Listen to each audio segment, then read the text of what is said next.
नमस्कार प्यारे साथियों, स्वागत है आपका ओनली सी यूटी के ऑनलाइन मंच पर। मैं हूं आपका साथी के आर चौधरी। साथियों, हम जो आज बात करने वाले हैं, पहले जो विगत परीक्षा है, यानी कि हमारे 2024 में सी यूटी का कुछ पेपर लगा था, उस पेपर में किस प्रकार का प्रश्न पत्र आया, उस प्रश्न पत्र में प्रश्न कैसे पूछे गए हैं, उन चीजों को लेकर आज हमारा जो सेशन है वो होने वाला है। उन प्रश्नों को पढ़ते समय हम किस प्रकार से ध्यान रखें, किस प्रकार के प्रश्न आएगा, वो हमारा जो आंसर होने वाला है वो उस गद्यांश में होने वाला है। तो इन चीजों को लेकर हम बात करेंगे। तो गद्यांश और पद्यांश से बनने वाले कैसे कैसे प्रश्न आएंगे, उसके अलावा काव्य शास्त्र से, व्याकरण से, है ना, पत्र लेखन से, इनसे भी किस प्रकार के प्रश्न आते हैं, उन सभी को लेकर हम बात करने वाले हैं। तो ध्यान दीजिएगा, ये हमारा गद्यांश है कि मास्टर जी के आने का समय निश्चित था, जाने का समय उतना ही अनिश्चित था। वे कभी 1.5 घंटा और कभी 2 घंटे पढ़ाते रहते थे। पढ़ते पढ़ते 5 बजने को आ जाते तो मेरे लिए नाउ और एडजेक्टिव में फर्क करना मुश्किल हो जाता है। मैं जमहा लेता, जमहा का मतलब होता है अंगड़ाई लेना, है ना। बार बार उबकर घड़ी की तरफ देखता, मगर मास्टर जी उस समय पास्ट पार्टिसिपल, है ना, पास्ट पार्टिसिपल और परफेक्ट पार्टिसिपल जैसी चीजों के बारे में जाने क्या क्या बता रहे होते हैं। पढ़ाई हो चुकने के बाद 10 मिनट हमें जीवन के संबंध में शिक्षा दिया करते थे। वे 10 मिनट बताते कि मुझे सबसे मुश्किल लगता था। वे पानी के छोटे छोटे बूंद भरते और जोश में आकर सुंदर और असुंदर के विषय में जाने क्या कह रहे होते, और मैं अपने कॉपी घुटनों पर रखे हुए उनसे लिखने का घुटनों पर रखे हुए उनमें लिखने लगता। ये हमारा गद्यांश है साहब। इस गद्यांश से प्रश्न पूछे गए। अब गद्यांश से प्रश्न कैसे पूछे गए, वो बिल्कुल सीधे से हैं। अब उन सीधे प्रश्नों को कैसे हल करना है, तो देखो यहाँ पर हम बात करते हैं साहब, यह है कि मास्टर जी कितनी देर तक पढ़ाते हैं, है ना, कितनी देर पढ़ाते थे।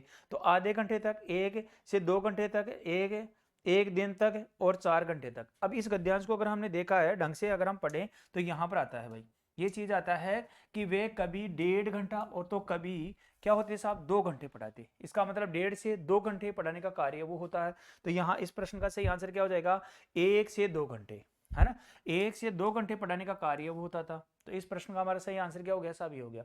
एक चीज और ध्यान रखनी है भाई, आपके प्रश्न है आएंगे 50, और 50 प्रश्न में से आपको 40 प्रश्न है वो करने। 40 जो प्रश्न करेंगे उसके लिए आपको 60 मिनट है वो दी जाएगी। इसका मतलब कि 60 मिनट आपको करना भी है और ओमार शीट भी बनना है। 40 प्रश्नों को ओमार शीट में भी बनना है। तो इसके लिए आपको क्या होना चाहिए साहब, अभ्यास होना चाहिए।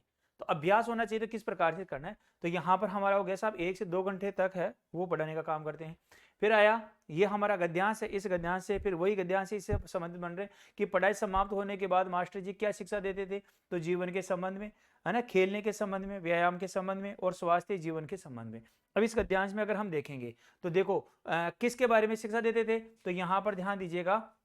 यहाँ अगर हम इस गद्यांश को पढ़ेंगे तो पढ़ाई हो चुकने के बाद, देखो पढ़ाई हो चुकने के बाद 10 मिनट हमें जीवन के संबंध में शिक्षा दिया करते थे। यानी कि इसका मतलब क्या है कि जीवन के बारे में शिक्षा दिया करते थे। तो इसका इस प्रश्न का सही आंसर क्या हो जाएगा, जीवन के संबंध में शिक्षा देने के बारे में। पढ़ाई समाप्त होने के बाद मास्टर जी क्या शिक्षा देते थे, जीवन के संबंध में शिक्षा है वो दिया करते थे। ये कहाँ मिलता है, पढ़ाई हो चुकने के बाद 10 मिनट में हमें जीवन की में शिक्षा है वो दिया करते थे। आपका जो प्रश्न होगा उसी प्रश्न का जो गद्यांश है, जो गद्यांश में क्या आएगा साहब आंसर है उसका मिलने वाला है। तो ये बात आपको ध्यान रखनी है। इसके बाद में क्या था भाई, ये ही हमारा गद्यांश है। इस गद्यांश से फिर प्रश्न कैसे पूछा गया, है ना। पानी के छोटे छोटे घूंट भरते हुए मास्टर जी क्या समझा रहे हैं। पहला आया नाउ और एडजेक्टिव के विषय में, जीवन के विषय में, सुंदर असुंदर के विषय में, और समय के विषय में। तो देखो पानी के छोटे छोटे घूंट भरते हुए हमें किसके मास्टर जी किसके बारे में समझा रहे हैं। तो यहाँ पर ये चीज अगर आप पढ़ेंगे तो यहाँ पर आ गया, देखो यहाँ पर देखो, पानी के छोटे छोटे घूंट भरते हुए हमें जोश में आकर सुंदर और असुंदर के विषय में, यानी कि सुंदर और असुंदर के विषय में जाने क्या क्या कहा करते थे। तो इस प्रश्न का सही आंसर क्या हो जाएगा भाई, तो यहाँ पर आ जाएगा सुंदर और असुंदर के विषय में बताया करते थे। सुंदर और असुंदर के विषय में बताने का कार्य वो करते थे। तो पानी के छोटे छोटे घूंट भरते हुए मास्टर जी क्या समझाते थे कि सुंदर और असुंदर है, इसके विषय में बताने का कार्य वो किया करते थे। आगामी जो प्रश्न है उसको लेकर हम बात करें तो ये हमारा गद्यांश है। इस गद्यांश में देखो निम्नलिखित में कौन सा शब्द विदेशी शब्द नहीं है। इसका मतलब है कि 3 शब्द तो क्या है साहब, विदेशी है। अब विदेशी शब्द है ना, अब विदेशी शब्द है तो अगर हम बात करें इन शब्दों का वर्गीकरण कैसे किया जाता है, तो इनका आता है भाई उत्पत्ति के आधार पर, उत्पत्ति के आधार पर। और उत्पत्ति के आधार पर जो शब्द है इनको 4 भागों में बांटा गया। पहले शब्द कौन से हैं? तो पहले हैं साहब तत्सम शब्द, तत्सम शब्द है। दूसरे कौन से हैं भाई? तो दूसरा हो जाएगा आपका तद्भव शब्द हो जाएगा, तद्भव शब्द हो जाएगा। तीसरा क्या हो जाएगा? तो तीसरा इसका जो भेद हो जाएगा वो हो जाएगा देशज, देशज शब्द हो जाएगा। और चौथा क्या हो जाएगा? तो इसका चौथा भेद होता है साहब विदेशी, विदेशी शब्द। विदेशी शब्द है वो क्या होते हैं आपके? ये हो जाएंगे आपके विदेशी शब्द। अब प्रश्न हमसे पूछा गया कि कौन सा शब्द है वो विदेशी नहीं है। इसका मतलब है अगर विदेशी नहीं है तो क्या हो सकता है? देशज हो सकता है, तद्भव हो सकता है और तत्सम शब्द हो सकता है। आ गया समझ में? तो यहाँ पर देखो नाउन है, एडजेक्टिव है, परफेक्ट है और समय है। तो यहाँ पर हमारा जो शब्द आया समय है, वो समय क्या हो जाएगा आपका? विदेशी भाषा का शब्द नहीं है, बल्कि वो क्या है हमारा? तत्सम, तद्भव और देशी शब्द है, उन्हीं के अंतर्गत उसको शामिल किया जाता है। अब देखो ये शब्द कहाँ है? इस गद्यांश को अगर हम पढ़ेंगे, देखो ये आ गया हमारा नाउन है, एडजेक्टिव है ना, और ये देखो परफेक्ट है ना, ये आ गया हमारे। तो ये जो सारे शब्द हैं ये क्या है? तो ये विदेशी शब्द हैं।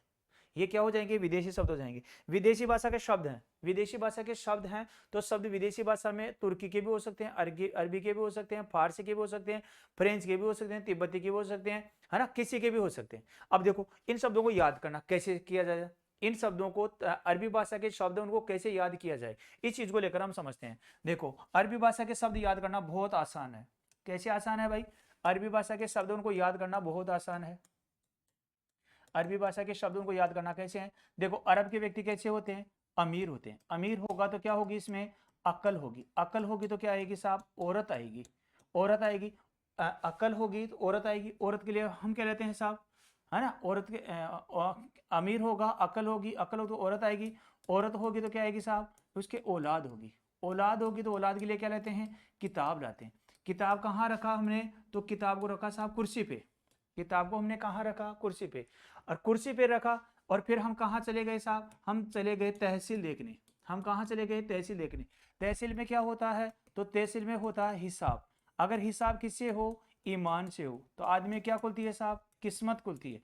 अगर आदमी किस्मत खुलती है तो आदमी सुबह क्या होता है साहब? जल्दी उठता है। और जल्दी उठता है तो उसकी क्या होती है साहब? शादी होती है। अगर शादी होती है उसकी आज़ादी है, उस आज़ादी क्या लगती है साहब? वोट लगती है ना, आज़ादी। अगर आपने आज़ादी, उस आज़ादी को आपने आज़ादी है या इज्जत है, इस इज्जत को वापस बनाने के लिए क्या करता है? वो हलवाई का कार्य करता है। हलवाई है उसका कार्य करता है। हलवाई कार्य करने के लिए क्या चाहिए? हिम्मत चाहिए। क्या चाहिए साहब? हिम्मत है वो चाहिए। तो ये जो सारे शब्द हमने यहाँ पर हमने देखा कि ये जो शब्द आया कि निम्न में कौन सा विदेशी भाषा का शब्द नहीं है, कौन सी विदेशी भाषा का शब्द नहीं है? तो यहाँ पर है नाउन है, एडजेक्टिव है, परफेक्ट है। ये सारे शब्द क्या है? विदेशी भाषा के शब्द है। अब शब्दों के इनका जो वर्गीकरण कैसे आता है व्याकरण में? तो ये आता है उत्पत्ति के आधार पर जो शब्द है उनको बांटा गया, तत्सम, तद्भव, देशी और विदेशी भाषा के शब्द उसके रूप में बांटा गया। अब ऐसा करें, ये जो विदेशी भाषा के शब्द है इनमें कौन से शब्द आते हैं साहब? तो इनमें अरबी है, फारसी है, फ्रेंच है, रूसी है, तुर्की है, चीनी है, जापानी है, तिब्बती है, ऐसे शब्द आते हैं।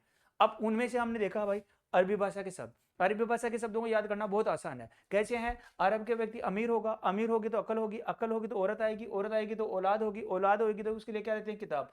किताब को कहाँ रखते हैं? कुर्सी पे। और हमें क्या देखने लगे? तहसील में चले गए। तहसील में होता है हिसाब। अगर हिसाब ईमान से हो तो आदमी क्या खुलती है? किस्मत खुलती है। किस्मत खुलती है तो आदमी क्या होती है साहब? शादी होती है। शादी होती है तो शादी होने के बाद में क्या हो गया? शादी होती है ना, व्यक्ति क्या हो जाएगी? शादी होगी। और शादी होगी तो वो क्या होगा? उसकी आज़ादी है, उस आज़ादी क्या लगती है साहब? वोट लगती है। ये सारे जो शब्द हैं वो कौन से हो गए? ये हो गए हमारे अरबी भाषा के शब्द। इसी प्रकार से हम और जो भाषाएं हैं, फ्रेंच है, तुर्की है ना, फ्रेंच है, फारसी है, तुर्की तो आपका फ्रेंच है, फारसी है, तिब्बती है, चीनी है, इन सभी के ट्रिक्स के माध्यम से हम बात करने वाले हैं। तो यहाँ पर ये चीज आपको समझ में आ गई। इस प्रश्न का सही आंसर क्या हो जाएगा? हमारा डी आंसर हो जाता है भाई, ठीक है ना, डी आंसर हो जाएगा। अमीर होगा, अरब के व्यक्ति अमीर होते हैं, अमीर होगा तो अकल होगी, अकल होगी तो औरत आएगी, औरत आएगी तो ये जो सारे शब्द हैं, है ना, अकल, अमीर है, अकल है, औरत है, औलाद है, किताब है, कुर्सी है, तहसील है, हिसाब है, ईमान है, किस्मत है, शादी, आज़ादी, हलवाई और हिम्मत, ये सारे शब्द कौन सी भाषा के? अरबी भाषा के शब्द हैं। इनको आराम से याद किया जा सकता है। समझ में आ गया? चलो अब बात करते हैं हम आगामी प्रश्न को लेकर। यहाँ इसे संबंधित जो प्रश्न आया कि निश्चित निश्चित शब्द का विलोम शब्द क्या होगा? निश्चित शब्द का विलोम शब्द क्या होता है? तो अनिश्चित है, पक्का है, बिल्कुल है और संभव है, ठीक है ना। तो यहाँ पर क्या हो जाएगा भाई? निश्चित का हो जाएगा अनिश्चित, निश्चित में क्या लग गया, ए उपसर्ग लग गया, ए क्या हो गया साहब आपका अनिश्चित हो गया। अब थोड़ा सा आपको लग रहा होगा कि पक्का, पक्का का तो कच्चा होता है बेटा, पक्का का तो क्या हो जाएगा, कच्चा हो जाएगा। संभव का क्या हो जाएगा, असंभव हो जाएगा। तो संभव का तो विलोम क्या हो जाएगा साहब, असंभव हो जाएगा, और कच्चा क्या हो जाएगा आपका, पक्का हो जाएगा। ठीक है ना, और बिल्कुल क्या हमारा अव्यय के रूप में आया है। ठीक है, तो यहां पर इसका सही आंसर क्या हो जाएगा, ये हो गया भाई, निश्चित का अनिश्चित हो गया। अब देखो ये तो हमारा पहले तो था गद्यांश, अब ये क्या आ गया साहब, पद्यांश। पद्यांश का मतलब होता है उसमें हमारी क्या आएगी, तो यहां पर आएगी कोई कविता। अब इस कविता को लेकर बात करते हैं कि आज कज्जल अश्वों में रिमझिम ले यह घिरा घन, और होंगे नयन सुखे, तिल बुझे और पलक रुखे, आर्द्र चितवन में यहाँ सत विद्युत में दीप खेला, अन्य होंगे चरण हारे, और है या लौटते दे सूल को संकल्प सारे, दुख वृत्ति निर्माण उमद, यह अमरता नापते पद, आन बांध देंगे अंक संस्कृति से, तिमिर में स्वर बेला, दूसरी होगी कहानी सुनने में जिसके मिटे स्वर धूलि में कोई निशानी, आज जिस परले विस्मित में लगती चल रही नित, मोतियों की यह है ना, मोतियों की यह चिंगारियां का एक मेला। अब यहाँ पर ये जो कविता है ना, इस कविता को हमें अब किसी भी प्रश्न को ध्यान रखिएगा, कोई भी ये कविता की, इस कविता का भावार्थ करने नहीं बैठना हमें। अब प्रश्न के ऊपर तरफ चलते हैं कि इसमें पूछा क्या गया हमसे, इस शब्द में पूछा हमसे क्या गया। हम प्रश्न की तरफ चलेंगे तो आराम से हम प्रश्न को ठीक कर पाएंगे। तो देखो तिमिर शब्द का विलोम क्या होता है, तो तिमिर का मतलब क्या हो जाएगा साहब, तो तिमिर का मतलब होता है अंधेरा, तो इसका मतलब क्या हो जाएगा, प्रकाश। इसका मतलब क्या होता है, अंधेरा होता है, इसका क्या हो जाएगा आपका, अंधेरा हो जाएगा। तो इसका विलोम क्या हो जाएगा साहब, यहां पर हो जाएगा हमारा प्रकाश। ठीक है ना, अंधकार का भी क्या होता है साहब, प्रकाश ही होता है। ध्यान दीजिएगा, अंधकार का भी क्या हो जाएगा, प्रकाश ही हो जाता है ना। और अंधेरा है, अंधेरे का क्या हो जाएगा आपका, उजाला हो जाएगा। इसका विलोम क्या हो जाएगा, उजाला हो जाएगा।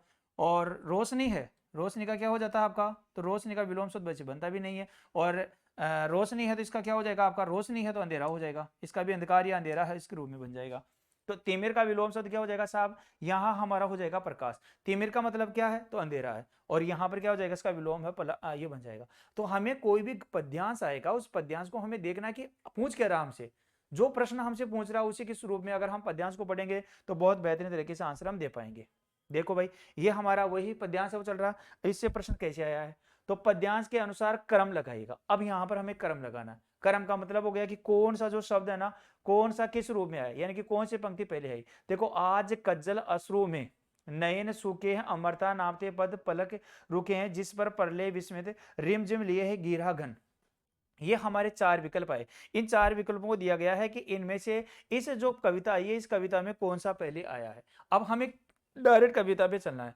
तो देखो, आज कंजल अश्रुओं से रिमझिम ले यह यह घिरा घन, और होंगे नयन सुख। तो यहां पर क्या आ जाएगा, घिरा घन है क्या कहीं पर भी, है ना, घिरा घन है क्या, देखो घिरा घन नहीं आया, है ना। तो यहां पर आया, देखो यहां से है ये हमारी कविता, इसमें से आ गया है कि आज कज्जल अश्वों में, है ना, आज कज्जल अश्वों में। तो ये आगे साहब, आज कज्जल अश्वों में, ये तो हमारी चीज आएगी यहाँ पर।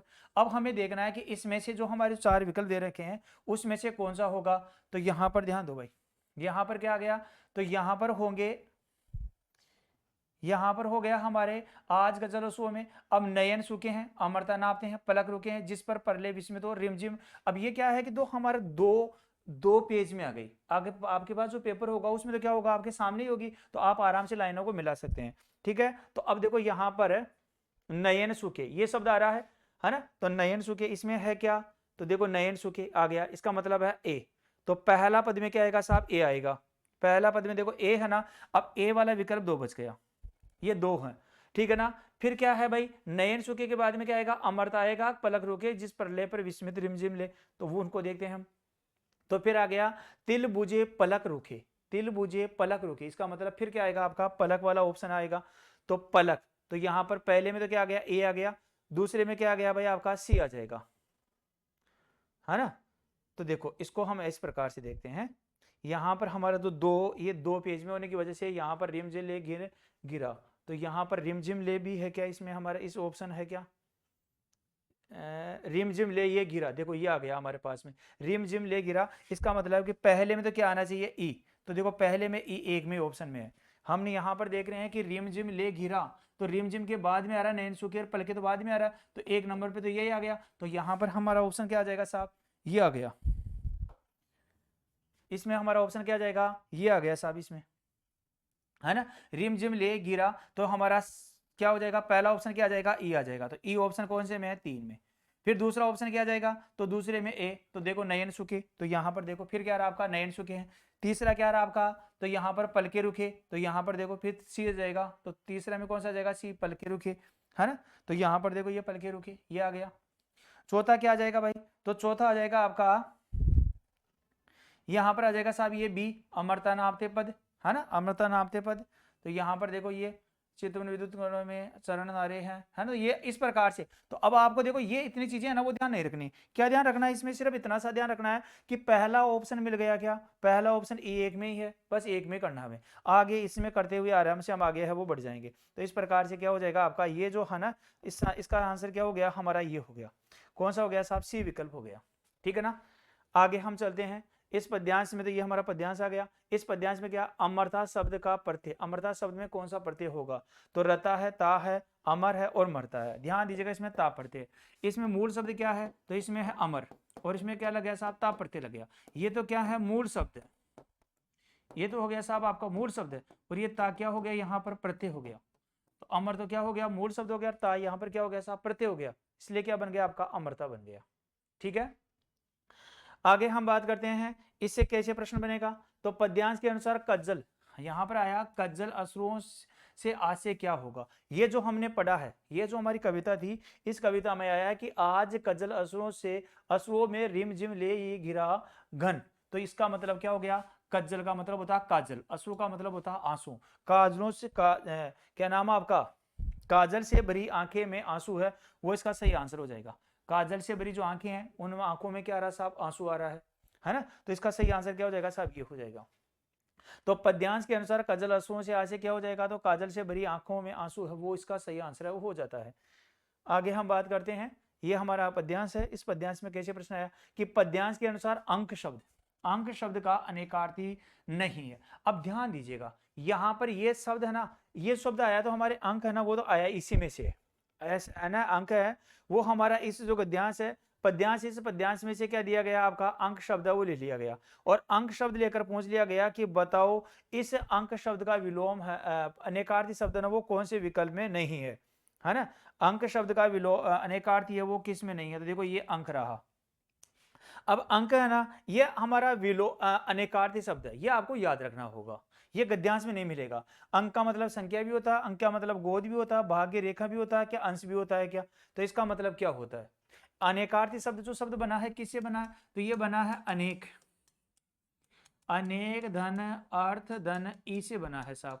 यानी कि शब्द क्या होगा, एक होगा, एक शब्द के क्या मिलेंगे, अनेक अर्थ मिलेंगे, वो क्या होंगे, अनेकार्थी होता है।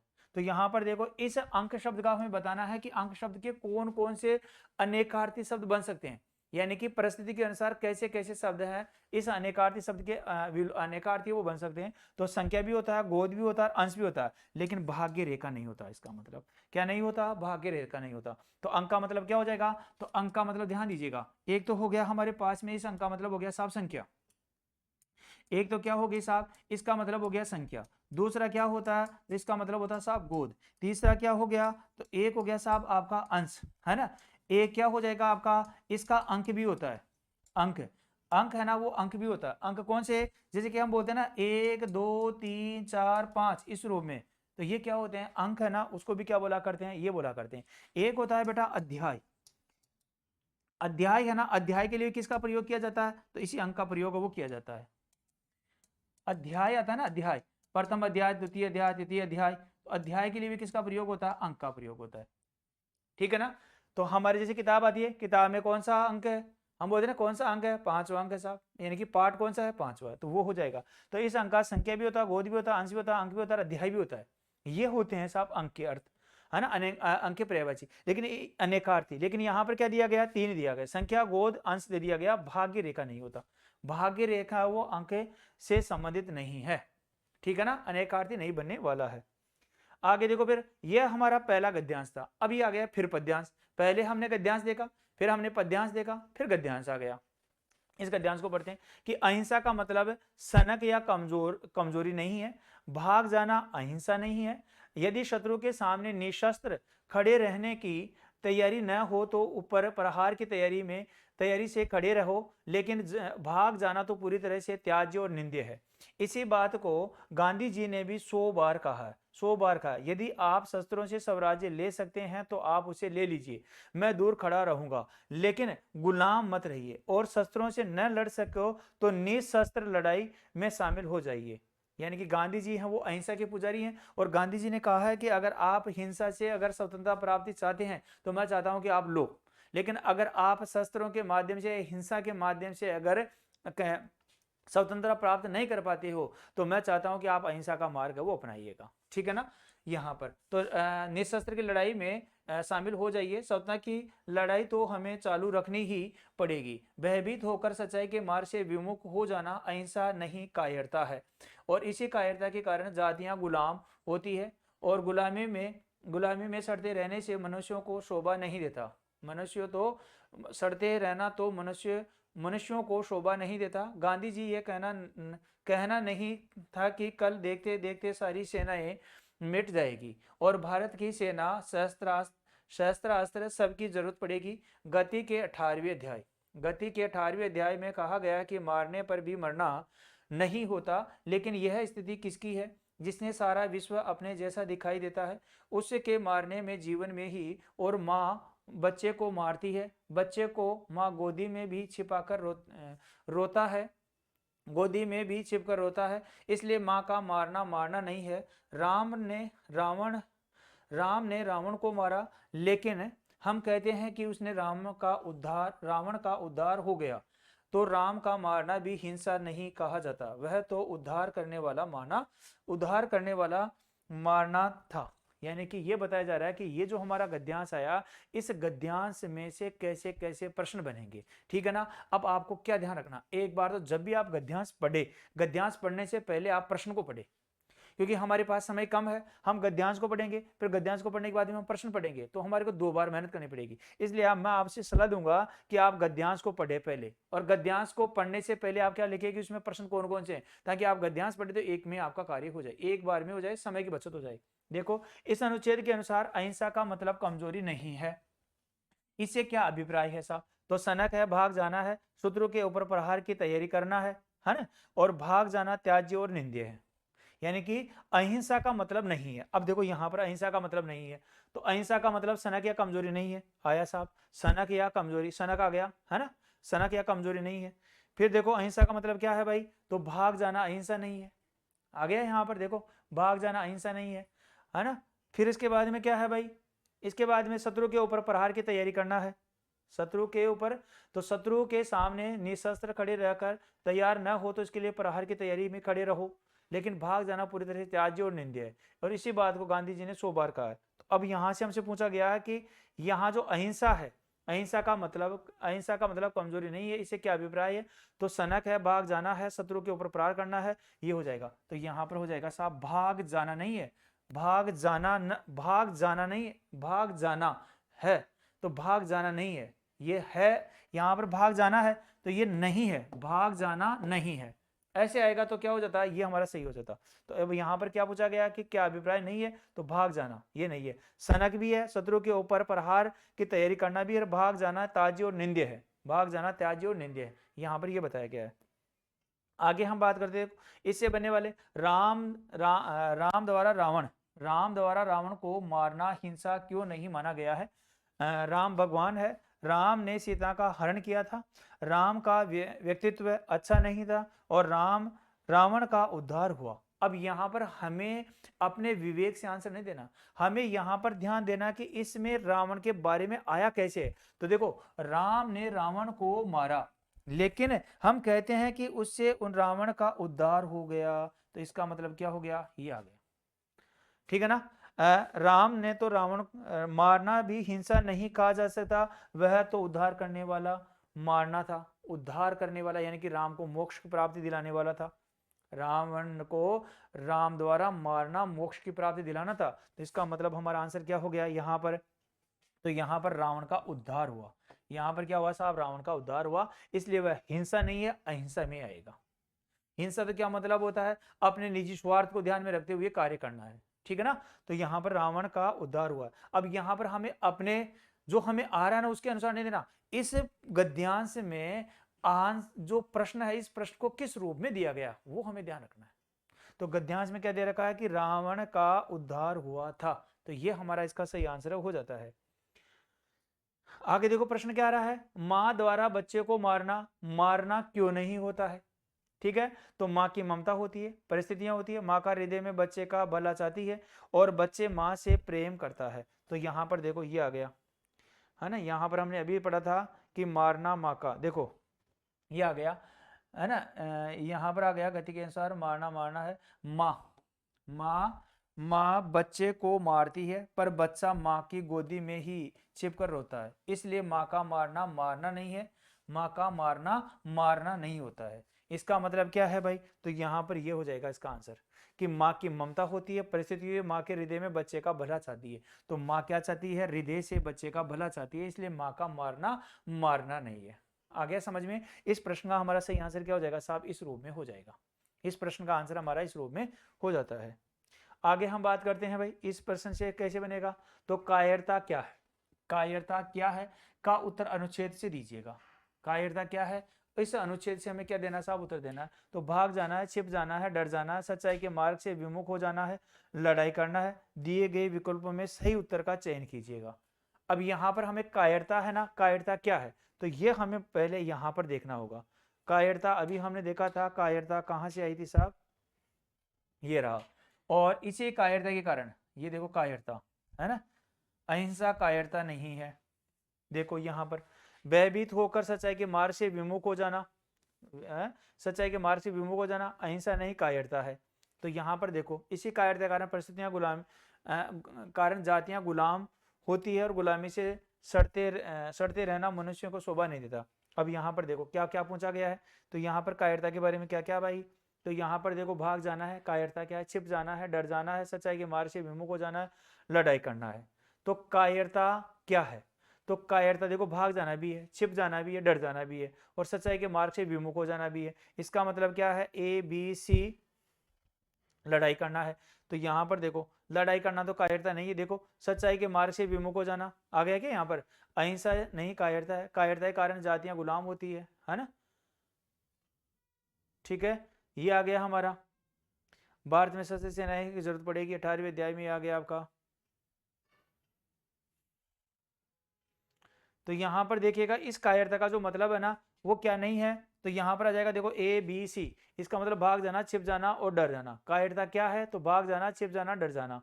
ठीक है ना, एक तो ये विकल्प है। केवल डी है ना, अनुच्छेद का क्या उत्तर है, तो केवल डी। तो यहाँ पर क्या हो जाएगा, डी का मतलब सच्चाई के मार्ग से विमुख हो जाना।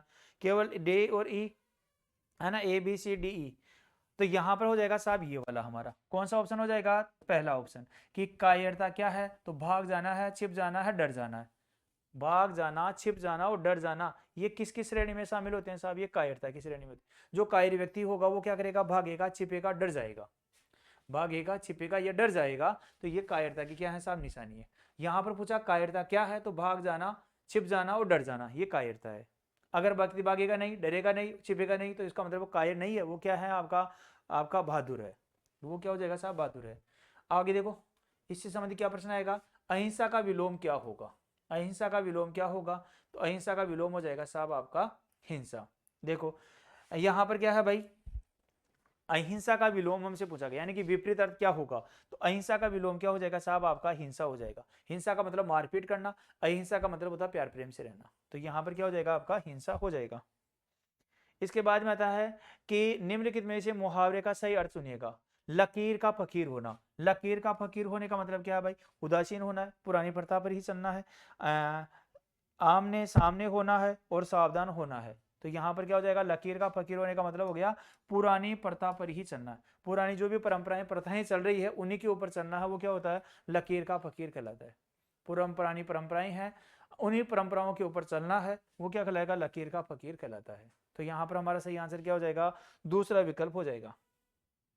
ऊंट के मुंह में जीरा, लोकोक्ति का अर्थ क्या होगा? तो यहाँ पर एक वस्तु अनेक ग्राहक हो गया, बड़े को थोड़ी वस्तु देना है, गुणों के विरुद्ध नाम होना है, ऊंट को भी खाना खिलाना है। तो यहाँ पर क्या हो जाएगा, एक वस्तु एक है, वस्तु एक है और क्या हो गया साहब, अनेक ग्राहक है। ठीक है ना, वस्तु तो एक है और ग्राहक क्या हो गए साहब, अनेक हो गए। तो यहाँ पर क्या हो जाएगा, ऊंट के मुंह में जीरा। ऊंट बहुत बड़ा होता है और उसके मुंह में अगर जीरा रख दिया जाए तो कोई फर्क नहीं पड़ने वाला। तो यहाँ पर ये बताया जा रहा है कि एक वस्तु है और अनेक इसके क्या हो गए साहब, ग्राहक हो गए। एक वस्तु है और अनेक इसके क्या हो गए, ग्राहक हो गए। तो वो क्या हो गया, ऊंट के मुंह में जीरा जो लोकोक्ति है, इस लोकोक्ति का अर्थ है वो हमारा हो जाता है भाई। इसके बाद देखो विमर्श शब्द में उपसर्ग कौन सा होगा। विमर्श शब्द आया तो यहाँ पर ध्यान दीजिएगा, यहाँ पर हो गया साहब आपका वी। देखो ये जो विमर्श है ना, वी धन मर्श से बनता है आपका विमर्श। ठीक है ना, वी क्या हो गया आपका, उपसर्ग हो गया। उपसर्ग होता है किसी शब्द या शब्दांश के पहले जुड़ता है, और प्रत्यय होता है किसी शब्द या शब्दांश के क्या जुड़ता है भाई, बाद में जुड़ता है। तो यहाँ पर क्या हो जाएगा आपका, विमर्श है तो वी धन मर्श से क्या बन गया, विमर्श बन गया, उपसर्ग हो गया, मर्श क्या हो गया, मूल शब्द हो गया, और विमर्श शब्द का निर्माण हो जाता है। तो हमसे क्या पूछा गया, उपसर्ग। तो यहाँ पर सही आंसर क्या हो जाएगा, तीसरा विकल्प हमारा आंसर हो जाता है। इसके बाद देखो निम्नलिखित शब्दों में से किस शब्द में कृत प्रत्यय, ध्यान दीजिए कृत प्रत्यय पूछा। कृत का मतलब क्या होता है, तो जो क्रिया से बनता है, क्रिया से जिन प्रत्ययों का निर्माण होगा वो क्या कहलाएगी, आपका कृत प्रत्यय कहलाता है। देखो यहाँ पर आया सोनार, बलाई है, ममेरा है और हंसी है। तो इसका सही आंसर क्या हो गया साहब, हंसी हो गया। हंसी क्यों हुआ, क्योंकि इसके मूल में हंसना क्रिया है। हंसना यहाँ पर क्या है साहब, क्रिया है। तो हंसना से क्या बनता है, हंसी बनता है, ये क्रिया हो गई आपकी। ठीक है ना, देखो सुनार है, सुनार है, बलाई है, सुनार और बलाई है। देखो यहाँ पर आ गया आपका बलाई है ना, बलाई। तो बलाई क्या है, तो ये भाववाचक संज्ञा है, भाववाचक संज्ञा।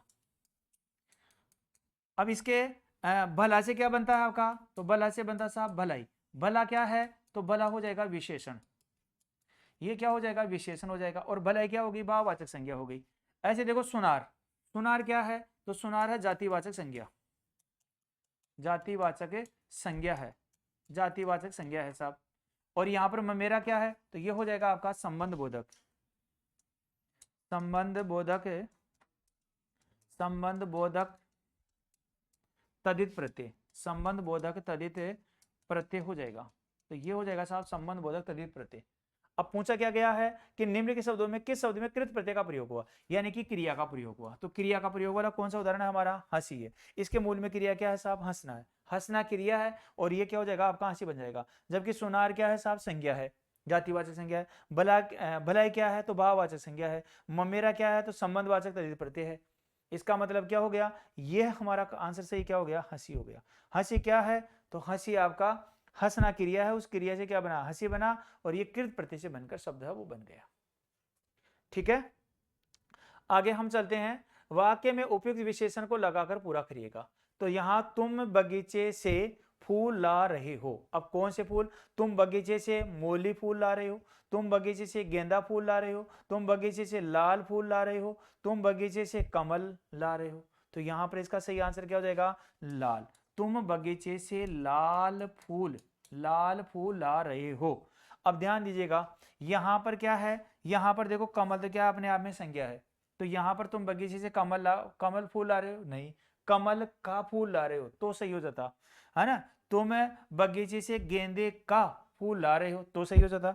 तुम बगीचे से मोली का फूल ला रहे हो तो सही हो जाता। लेकिन यहां पर क्या होगा, तुम बगीचे से लाल फूल ला रहे हो। तो अब इस रूप में क्या हो जाएगा, हमारा ये आंसर हो जाएगा। तुम बगीचे से लाल फूल ला रहे हो, तो यहाँ पर क्या हो जाएगा साहब, लाल है वो हो जाएगा। इस रूप में आपका ये प्रश्न है, इस प्रश्न का सही आंसर है वो ये इस रूप में बनने वाला है। क्या कल हमने ताजमहल देखा, वाक्य में विशेष्य होगा। अब समझ लो विशेष्य का मतलब क्या होता है, तो विशेषों को एक तो बोला करते हैं उद्देश्य। इस विशेष्य का मतलब क्या हो जाएगा साहब, इसका मतलब होता है उद्देश्य। इसी को हम क्या बोल सकते हैं, तो इसको हम बोल सकते हैं कर्ता। तो कर्ता बोल दो, उद्देश्य बोल दो, या विशेष्य बोल दो। ठीक है ना, यानी कि हमें इस वाक्य में बताना होगा कि इसमें विशेष्य यानी कि कर्ता क्या है, इस वाक्य में कर्ता क्या है। तो यहां पर आया हमने कल ताजमहल और देखा। तो यहां पर देखो देखो का, क्या कल हमने ताजमहल देखा, तो ताजमहल क्या साहब यहाँ पर विशेष है, क्योंकि यहाँ इसी की तो विशेषता बताई जा रही है, इसी की तो क्या बताई जा रही है साहब, विशेषता बताई जा रही है। तो यहाँ पर क्या हो गया, ताजमहल, ताजमहल क्या हो गया, विशेष हो गया। विशेष का मतलब क्या हो गया साहब, कर्ता हो गया। यहाँ पर ताजमहल कर्ता के रूप में आया है, तो यहाँ सही आंसर क्या हो जाएगा, ताजमहल हमारा सही आंसर हो जाता है भाई। ठीक है, आगामी प्रश्न को लेकर बात करते हैं कि संप्रदान। संप्रदान का जो कारक विभक्त चिन्ह है, चिन्ह का प्रयोग किस वाक्य में प्रयुक्त हुआ। संप्रदान का होता है के लिए, के लिए है, इसका प्रयोग होता है, के लिए कारक विभक्त चिन्ह आएगा साहब। तो वह फूलों को बेचता है, वह फूलों को बेचता है, उसने ब्राह्मण को बहुत सताया था, वह फूलों को बेचता, उसने ब्राह्मण को बहुत सताया था, प्यासे को पानी चाहिए, है ना, प्यासे को पानी देना चाहिए, और बच्चे को पेंसिल से लिखते, बच्चे पेंसिल से लिखते हैं। ये हमारे चार ऑप्शन आ गए। ठीक है, तो यहाँ पर है कि प्यासे को दो के लिए, तो यहाँ पर क्या है, प्यासे को पानी देना चाहिए, तो यहाँ पर प्यासे को पानी देना चाहिए, के लिए का प्रयोग हुआ। देखो वह फूलों को बेचता है, तो ये क्या हो जाएगा आपका, कर्ता कारक हो जाएगा। यहाँ पर तो क्या हो गया, कर्ता कारक, कर्ता कारक का प्रयोग हो, कैसे पता चला हमें, को कारक विभेदन का प्रयोग हो गया, कर्ता ने कर्म को, है ना, तो कर्ता ने कर्म को, नहीं यहाँ पर कौन सा हो जाएगा, कर्म कारक हो जाएगा, कर्ता क्या, कर्म कारक, यहाँ पर कर्म कारक है उसका प्रयोग हो गया साहब। ठीक है ना, उसने ब्राह्मण को बहुत सताया, ब्राह्मण को बहुत सताया, तो यहाँ पर क्या हो जाएगा साहब, उसने ब्राह्मण को, है ना, तो को कारक विभेदन इसका जो प्रयोग होता है वो किसके लिए हो जाएगा हमारा, तो यहाँ पर हो जाएगा साहब, ये हो जाएगा आपका संबंध, संबंध, संबंध कारक हो जाएगा, ये किसके लिए आ जाएगा, संबंध कारक के लिए आ जाएगा। बच्चे पेंसिल से लिखते हैं, तो ये आ जाएगा साहब कर्ण कारक, कर्ण कारक है वो हो जाएगा। तो यहाँ पर क्या हो जाएगा हमारा, संप्रदान कारक किसमें आया, तो प्यासे को पानी देना चाहिए, को का किस लिए आया, के लिए किसका लेख प्रयोग हो गया, को हो गया, तो यहाँ हमारा सही आंसर ये हो गया। आगे भी देखो, चित्र में 3 मजदूर हैं, वाक्य में कौन सा कारक है, चित्र में देखो यहां पर आता है अधिकरण है, अपादान है, कर्म कारक है और कर्ण कारक है। यहां पर क्या हो गया आपका, में, अधिकरण है उसमें आता है में, अधिकरण कारक में क्या आता है, एक तो आता है में और एक आता है पर, ये कारक विभक्त चिन्ह है।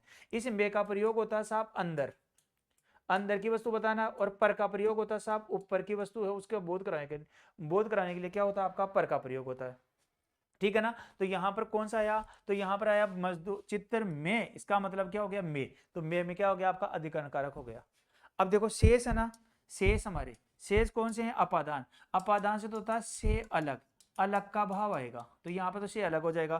कर्म कारक, तो कर्ता ने कर्म को, तो को कारक है ना वो उसका प्रयोग होता है। करण में क्या होता है आपका, तो से या के द्वारा, से या के द्वारा है उसका प्रयोग होता है, यहाँ पर से या द्वारा है इसका प्रयोग वो किया जाएगा, तो वहां पर क्या हो जाएगा हमारा, ये हो जाएगा, तो कर्ण वहां पर क्या हो जाएगा, से या के द्वारा हो जाएगा इस रूप में। तो ये क्या हो गया हमारा, तो ये हो गया अधिकरण कारक, अपादान कारक, कर्म कारक और कर्ण कारक, इस रूप में हो जाता है भाई। तो चित्र में 3 मजदूर थे, तो यहाँ पर क्या हो जाएगा, अधिकरण कारक हो गया, क्योंकि इसमें में और पे का में और पर का प्रयोग होता है, में का मतलब अंदर होता है, तो चित्र में है, अंदर की बात है, तो में आ गया।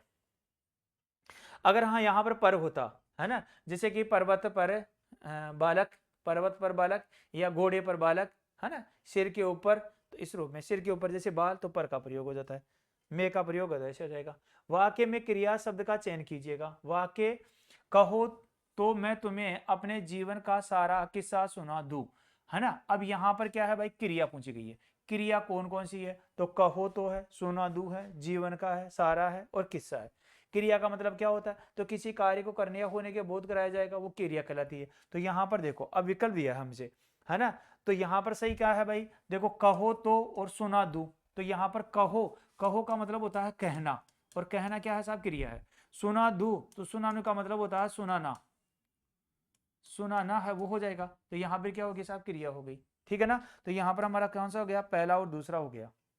जीवन है ना, जीवन क्या है, यहाँ पर संज्ञा है, ये तो क्या होगी, संज्ञा है ना। सारा क्या है, तो सारा यहाँ पर विशेषण है, सारा यहाँ पर क्या है, विशेषण है, सारा यहाँ पर क्या हो जाएगा साहब, विशेषण के लिए प्रयोग हुआ। ठीक है ना, और क्या आ जाएगा आपका किस्सा, तो किस्सा भी क्या है आपका, विशेषण ही है। तो इस रूप में हमें यहाँ पर क्या पूछा है, तो यहाँ पर पूछा साहब क्रिया, और क्रिया कहना है और सुनना है, ये हमारी क्या हो जाएगी, क्रिया हो जाएगी।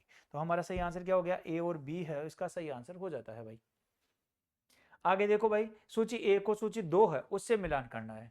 हमारे पास में जो सूची आई 1 आई है, उस सूची को 2 से तुलना करना है। उसने खाना खा लिया, पंडित जी सुविधा से पालथी मारे बैठे हैं, बोतल भरी है, कर्ण अपना सब कुछ दे सकता है। तो कर्ण अपना सब कुछ दे सकता है, इसका मतलब दे सकता है ना, तो देने का भाव किस में होता है, शक्ति बोधक क्रिया में होता है। अब देखो अगर अब एक अगर आपको मिल गया ना, तो डी में देखो क्या रहा आपका 2, तो देखो डी में आंसर, चलो तो डी में आंसर क्या आ गया, ये रहा, बस एक ही जगह से 2, तो हमें पूरों को में नहीं मिला ना, यहां हमें देखना है कि ये आ गया हमारा आंसर, ठीक है ना। अब देखो यहां पर आया, उसने खाना खा लिया, इसका मतलब क्या है, खा लिया संयुक्त क्रिया। संयुक्त क्रिया कैसे पता चला, तो खाना खा, खाना और लिया, तो यहां पर दो क्रियाएं आ गई, एक तो खाना खाने के रूप में और एक लेने के रूप में, तो दो क्रियाओं का प्रयोग हो गया। दो क्रियाओं का प्रयोग होते क्या हो गया साहब, सब कौन सी हो गई, संयुक्त क्रिया हो गई, ठीक है ना। दूसरा आया, पंडित जी सुविधा से पालथी मारे बैठे हैं, इसका मतलब क्या हो गया, ये सकर्मक क्रिया है, क्या हो जाएगा आपका, सकर्मक क्रिया है। कैसे बैठे हैं, पालथी मारे, तो ये क्या हो गया, आपके कर्म का प्रयोग हो गया। बोतल भरी है, तो बोतल भरी है, क्या भरी है, बोतल। बोतल देखो अगर सकर्मक और अकर्मक क्रिया ने इसकी पहचान कैसे कर सकते हैं, तो जब भी कोई वाक्य आएगा तो क्या और क्यों लगाएंगे, क्या और क्यों लगाने के बाद में उत्तर मिल जाएगा, तो वहां पर क्या होगी, सकर्मक क्रिया होगी। देखो पंडित जी पालथी मारे बैठे हैं, क्या पालथी, है ना। देखो पानी की बोतल भरी है, क्या बोतल, बोतल तो संज्ञा है ना, बोतल तो क्या है आपकी संज्ञा है, तो यहाँ पर तो क्रिया है नहीं, तो बोतल संज्ञा और भरी है, ये क्या हो गया आपका, क्रिया है, तो कर्म तो आए नहीं कर्म आया तो क्या हो गया आपका, कर्म क्रिया होगी। तो यहाँ हमारा अब इतने चारों अगर हम आप ऑप्शन है ना इनको देखोगे ना, तो इसमें टाइम ज्यादा लगेगा, इसलिए आप ये देखो कि मुझे कौन सा आ रहा है, इनमें जो भी आ जाए ना उसको मिलान कर लो, मिलान करके ऑप्शन में देख लो, अगर एक ही जगह मिल रहा है तो हमारा ऑप्शन वही हो जाएगा, बाकी किसी को और चेक करने की आवश्यकता नहीं है। अगर हमें एक से नहीं हुआ, एक जगह जैसे दो में से हम लगातार बराबर आ गया, बराबर आ गया, तो हम क्या करेंगे, फिर करेंगे दो को मिलाएंगे, दो वाला ऑप्शन है वो बैठ जाएगा, जहां बैठ जाएगा वो, दो में भी नहीं बैठे तो तीसरा मिला के देख लो इस रूप में। आज देखो अव्यय शब्द का उदाहरण है, निम्नलिखित शब्दों में से कौन सा है, तो जाता है, मैं है, परंतु है, अच्छा है, तो यहां पर देखो ये क्या हो जाएगा आपका, परंतु हो जाएगा। अव्यय क्या होता है, तो अव्यय का मतलब होता है अविकारी शब्द, अविकारी शब्द, अविकारी शब्द क्या कहलाते हैं साहब, अव्यय है वो कहलाते हैं। अविकारी शब्दों को हम क्या बोलेंगे, तो अविकारी शब्दों को हम बोला करते हैं अव्यय। अविकारी शब्द किसके लिए प्रयोग होता, अव्यय के लिए प्रयोग होता। अब ध्यान दीजिएगा, अविकारी शब्द है ना, इसके भी भेद हैं, रीतिवाचक, कालवाचक, स्थानवाचक, परिमाणवाचक, है ना, इस प्रकार से आता है ना। रीति क्रिया क्या नाम आपका, ये जो अव्यय है, इस अव्यय के जो भेद है ना वो कैसे होते हैं, एक तो होता है रीतिवाचक, रीतिवाचक, है ना, या हम बोल सकते हैं इसको क्रिया विशेषण। एक तो होता है इसका क्रिया विशेषण, इसके भेद क्या हो जाएंगे, क्रिया विशेषण होता है भाई, क्रिया विशेषण हो जाएगा। अब क्रिया विशेषण है, इसके भी चार उपभेद हैं। पहला कौन सा है, तो पहला तो है रीतिवाचक, रीतिवाचक है। दूसरा कौन सा है भाई, तो कालवाचक है, रीतिवाचक है। दूसरा कौन सा हो जाएगा, कालवाचक है। तीसरा कौन सा हो जाएगा, स्थानवाचक, स्थानवाचक या स्थानबोधक। और चौथा कौन सा हो जाएगा, परिमाण, परिमाणवाचक, तो ये हो जाएगा साहब परिमाणवाचक, ठीक है ना। ये क्या हो जाएगा, क्रिया विशेषण। अब देखो ये अविकारी शब्द है ना, इसके भी चार भेद हैं। तो पहला तो कौन सा हो गया, रीतिवाचक हो गया। दूसरा कौन सा होता है भाई, तो इसका होता है समुच्चय बोधक, समुच्चय बोधक, है ना। तीसरा कौन सा होता है, तो संबंध बोधक, संबंध बोधक, अविकारी शब्द। चौथा कौन सा होता है, तो विस्मयादि बोधक, विस्मयादि बोधक होता है। और पांचवा कौन सा हो जाएगा, तो ये हो जाएगा आपका निपात, कौन सा हो जाएगा साहब, निपात। अब हमसे पूछा गया है कि अव्यय, इस अव्यय के ये भेद हैं, अव्यय के क्या हो जाएंगे, ये भेद हो जाएंगे साहब। अव्यय को क्या बोला करते हैं, अविकारी शब्द बोला करते हैं, ठीक है ना। अब ये क्रिया विशेषण के ये चार उपभेद हो जाते हैं, ये समुच्चय बोधक, विस्मयादि बोधक, ये हो गया। अब हमसे पूछा गया है यहाँ पर अव्यय, अव्यय का मतलब जब भी किसी में प्रयोग किया जाएगा, यानी कि दो वस्तुओं को जोड़ने का काम वो हो गया किया जाएगा, वो क्या कहलाएगा, समुच्चय बोधक। तो ये हमारा परंतु है ना, ये किस में है, तो ये समुच्चय बोधक में है, समुच्चय बोधक है उसका आया। समुच्चय बोधक में क्या होता है, दो पदों को जोड़ने का काम या दो पदों को मिलाने का काम है वो किया जाएगा, वो क्या कहलाएगा, समुच्चय बोधक कहलाता है, ठीक है। तो ये क्रिया विशेषण हो गया, संबंध बोधक है, विस्मयादि बोधक, निपात है, इस रूप में आ गया। और ये हमारा इस प्रश्न का आंसर है, ये हो जाता है। आगे हम बात करते हैं निष्कपट में कौन सी संधि है। अब निष्कपट में जो संधि है हमारे साहब वो विसर्ग संधि है। कैसे है, निष्कपट शब्द किससे बना है, तो ये बना है नीह प्लस कपट से, नीह प्लस कपट से क्या बनता है, निष्कपट बनता है। नीह प्लस कपट से क्या बन जाएगा आपका, निष्कपट बन जाएगा। इसका मतलब संधि कौन सी आपकी, वो हो जाएगी विसर्ग संधि है। इसमें विसर्ग संधि का प्रयोग हुआ है। आगे हम देखो महत्व शब्द में संधि विच्छेद क्या होगा। महत शब्द का संधि विच्छेद हमसे पूछा गया, यानी कि ये जो महत शब्द बना किससे किस रूप में होगा। तो यहाँ पर हम अगर हम बात करें तो इसका बना है आपका ये इससे महत्व शब्द है, उसमें त्व प्रत्यय लगता है तो क्या बनता है आपका महत्व बनता है। तो ये देखो मह है इधर तय और ये तय दोनों व्यंजन है, तो ये क्या जाएगा आपका ये तय है ना वो ऐसे लिखा जाता है तो ये महत्व हो जाएगा। तो यहाँ पर क्या जाएगा ये हमारा दूसरा विकल्प है, इसका प्रश्न का सही आंसर हो जाता है। तो महत्व वो इस प्रकार से लिखा जाएगा। तो महत्व शब्द का संधि विच्छेद क्या हो जाएगा ये इस प्रकार से हो जाता है भाई। आगे में देखो गुरु श्री गुरु चरण सरोज निज मनु मुदगर सुधारी, ये क्या है हमारी तो ये चौपाई है। ये क्या हो जाएगी चौपाई। चौपाई में क्या था साहब 4 पद होते हैं और अंत में क्या होता है साहब 16 मात्रा है उनका प्रयोग वो किया जाता है। तो इन पे मात्रा लगाएंगे तो आपका ऐसा पता चल जाएगा। इनको मात्रा लगाने का एक सूत्र है ये माता राज, ये माता राज भानसलगा, ये हो जाएगा भानसलगा। यमता ये का क्या होता है तो इसका मतलब होता है यगन, ये का मतलब क्या हो जाएगा यगन हो जाएगा। मैं का क्या हो जाएगा आपका ये से क्या हो जाएगा आपका यगन हो जाएगा। मैं से क्या हो जाएगा आपका मगन हो जाएगा। तय से क्या हो जाएगा आपका तगन हो जाएगा, तगन है हो जाता है। रे से क्या हो जाएगा आपका रगन हो जाएगा, है ना रगन हो जाता है। फिर जैसे क्या हो जाएगा आपका तो जैसे हो जाएगा साहब जगन, जैसे क्या हो जाएगा जगन हो जाएगा, है ना जय। फिर भय से क्या हो जाएगा आपका बगन हो जाएगा, बगन हो जाता है। और नय से क्या हो जाता है आपका नगन है वो हो जाता है, नगन हो जाता है। और सै से क्या हो जाएगा आपका तो सै से हो जाएगा सगन। गण कितने होते हैं तो हमारे 8 गण होते हैं। 8 है 8 क्या हो जाएंगे साहब आपके 8 गण है वो होते हैं, 8 गण है वो हो जाते हैं। गण का मतलब होता है समूह, 8 गण होते हैं ठीक है ना। 8 हमारे क्या हो जाएंगे साहब गण हो जाएंगे। अब देखो यहां पर आया ना अंत में ये क्या रहा आपका ये ल और ग, इस ल का मतलब होता है लघु और इस ग का मतलब क्या हो जाएगा गुरु। इस ल का मतलब क्या हो जाएगा लघु और ग का मतलब क्या हो जाएगा गुरु। तो देखो यहां पर पूछा गया है कि ये है ना हमारी चौपाई है और ये चौपाई है ना ये आता तो किस में है तो ये आता तो हमारे छंद में ही है ना। लेकिन यहाँ पर छंद है ना तो ये पूछा गया कि श्री गुरु चरण सरोज निज मनु मुदगर सुधारी ये है क्या तो ये चौपाई है ना ये रामायण की चौपाई है। अब यहाँ पर मात्राएं हम लगा देंगे गण चिन्ह लगाएंगे वर्ण है वो इस प्रकार से इनको गिना है मात्राएं वो गिना जा सकती है। देखो सूची 1 को सूची 2 से मिलान करिएगा। अब यहाँ पर हमसे पूछा गया साहब शब्द दिया गया और फिर पूछ लिया गया कि इसमें कौन सा समास होने वाला है। तो देखो रसोई घर तो रसोई के लिए घर तो ये तत्पुरुष समास हो गया। रसोई के लिए घर होगा वो रसोई घर कहलाएगा। फिर आ गया चक्रधर, चक्कर को धारण करने वाला है जो अर्थात विष्णु हो जाएगा, चक्कर को धारण करने वाला है जो अर्थात विष्णु हो जाएगा। फिर आया पाप और पुण्य, इसका मतलब क्या हो जाएगा ये द्वंद हो जाएगा। और नवग्रह 9 ग्रहों का समूह है वो क्या हो जाएगा नवग्रह। तो एक में क्या आना चाहिए साहब 3, तो एक में 3 कौन से में है एक में 3 देखो इसमें है एक तो और एक क्या हो जाएगा साहब इसमें हो जाएगा, यानी कि हमारा एक ऑप्शन के आधार पर नहीं हुआ। फिर 2 आ गया 2 में क्या है साहब 4, तो देखो 2 में 4 है ना वो किस में है तो इसमें तो 1 आ गया और इसमें क्या आ गया साहब 4 आ गया। इसका मतलब हमारा आंसर क्या हो गया ये सही हो गया। यहाँ हमारा सही आंसर क्या हो जाएगा रसोई घर रसोई के लिए घर तत्पुरुष है, चक्रधर चक्र को धारण करने वाला है अर्थात विष्णु हो जाएगा, पाप और पुण्य है द्वंद हो जाएगा, 9 ग्रह 9 ग्रहों का समूह है द्विगु समास हो जाता है। तो यहाँ पर सही आंसर क्या हो जाएगा चौथा विकल्प इसका सही आंसर हो जाता है।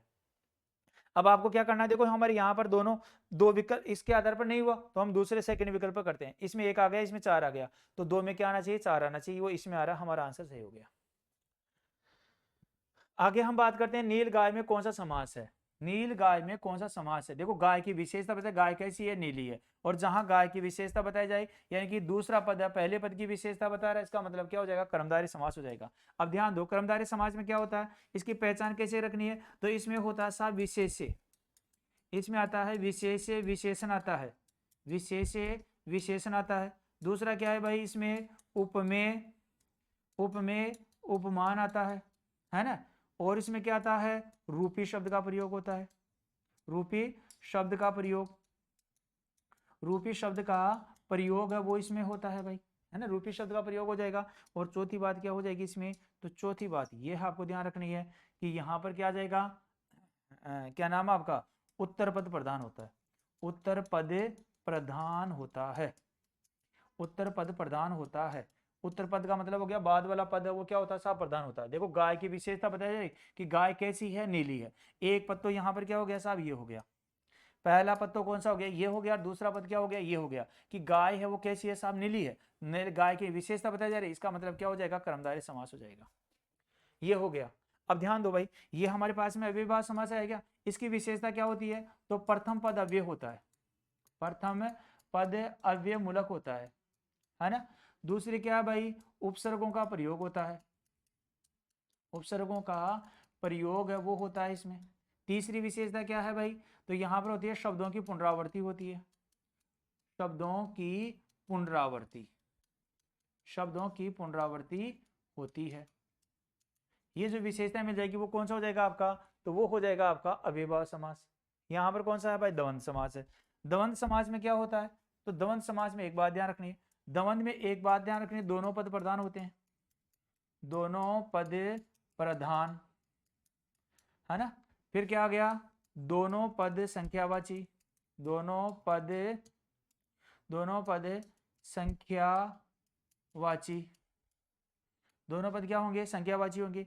तीसरी विशेषता क्या हो जाएगी भाई, तो तीसरी पद हो जाएगी विलोम शब्दों का प्रयोग, विलोम शब्दों का प्रयोग। विलोम शब्दों का प्रयोग भी किसमें होता है साहब, इसमें होता है। विलोम शब्दों का क्या होगा, प्रयोग है वो भी किसमें मिलता है हमारा, तो वो भी हो जाएगा आपका द्वंद्व समास में। विलोम शब्दों का प्रयोग भी किसमें हो जाएगा, ये हमारा द्वंद्व समास हो जाएगा। द्विगु समास में क्या होता है, तो द्विगु समास में एक चीज ध्यान रखनी है आपको, द्विगु समास में क्या क्या ध्यान रखना है, तो द्विगु में देखो एक तो आता है दी और एक आता है साहब गु। दी का मतलब हो गया दो और गु का मतलब हो गया गाय। दो क्या है, तो संख्या है, दो क्या है, संख्या है, और गाय क्या है साहब, संज्ञा है। तो वह समाज जिसमें पहला पद क्या हो, संख्या हो, और दूसरा पद क्या हो, संज्ञा हो, वह क्या होता है, द्विगु समास होता है ना। तो इसका मतलब क्या हो जाएगा, इसका हो जाएगा दो गायों का समूह है, दो गायों का समूह है, दो गायों का समूह है वो क्या कहलाएगा आपका, द्विगु कहलाता है। तो ये हमारा क्या हो गया साहब, गाय। यहाँ पर हमसे पूछा जा रहा है कि गाय, नील गाय में कौन सा समास है, तो हमारा हो जाएगा कर्मधारय समास हो जाएगा। और अब ये जो बाकी शेष समास है, चारों समासों को लेकर हमने बात कर ली है कि अव्ययभाव समास में प्रथम पद अव्यय मूलक होता है, जैसे जैसे कि यथा, जैसे शब्द क्या आ जाएगा, यथा शक्ति, जैसे कि यथा शक्ति। उपसर्गों का प्रयोग होता है, जैसे कि शब्द आ जाएगा प्रत्येक, है ना। शब्दों की पुनरावृत्ति हो जाएगा, जैसे कि साफ साफ, साफ साफ, इस रूप में शब्द आएंगे, इस रूप में क्या आएंगे, साफ शब्द है वो आने वाले हैं, ठीक है ना। दोनों पदों की प्रधानता, माता पिता भाई बहन रात दिन, इस प्रकार के शब्द आएंगे। तो ये हो गया हमारा ये फूले खास सकल महीब जाई, जनु बर सा ऋतु प्रकट बुढ़ाई। अलंकार बताएगा। अब देखो अलंकार है ना, उन अलंकारों में थोड़ी सी विशेषताओं को आपको थोड़ा पढ़ना होगा। अलंकार आपने पढ़ा भी होगा, थोड़ा पढ़ते हैं। तो अगर जहां पर जनु जानो मनु मानो इस प्रकार के शब्द आ जाए, देखो यहाँ पर आ गया क्या, जनु आ गया, क्या जनु आ गया, इसका मतलब कौन सा है, उत्प्रेक्षा अलंकार है। यहाँ पर क्या हो जाएगा, उत्प्रेक्षा अलंकार हो जाएगा। उत्प्रेक्षा अलंकार में क्या होता है, उपमेय को जानबूझकर उपमान है वो बनाया जाता है, वो क्या कहलाता है, उत्प्रेक्षा अलंकार बनाया जाता है। तो देखो फूल खास सकल मही छाई, जनु बर सा ऋतु प्रकट बुझाई, प्रकट बुढ़ाई। तो यहाँ पर अलंकार कौन सा हो जाएगा, उत्प्रेक्षा हो जाएगा। अब ये हमारा अलंकार में क्या होता है भाई, एक शब्द आएगा, वो एक शब्द कम से कम दो बार आएगा। तो यहाँ पर जब एक शब्द आए कम से कम दो बार आए, दोनों बार अलग अलग अर्थ का बोध कराए, वहां पर क्या हो जाएगा आपका यमक अलंकार हो जाता है। जैसे कनक कनक थे सगुने मादुग्धि अधिका, या खाए सो बोराय जंग व पाए सो बोराय, ये कौन सा हो गया हमारा, यमक अलंकार हो गया, है ना। और दूसरा इसका उदाहरण है, इसका जो तीन बेर खाती थी तीन बेर खाती है, तो ये भी क्या हो जाएगा, यमक अलंकार हो जाएगा। अतिशोक्ति अलंकार का मतलब क्या होता है, कि ऐसे कथन, है ना, जो लोग व्यवहार में जो प्रसिद्धि है उससे भी, यानी कि कोई भी कथन बड़ा चढ़ाकर बोला जाता है, वास्तविकता कुछ अलग हो और उसको बड़ा चढ़ाकर बोला जाए, वहां पर क्या हो जाएगा, अतिशयोक्ति हो जाता है, ठीक है ना।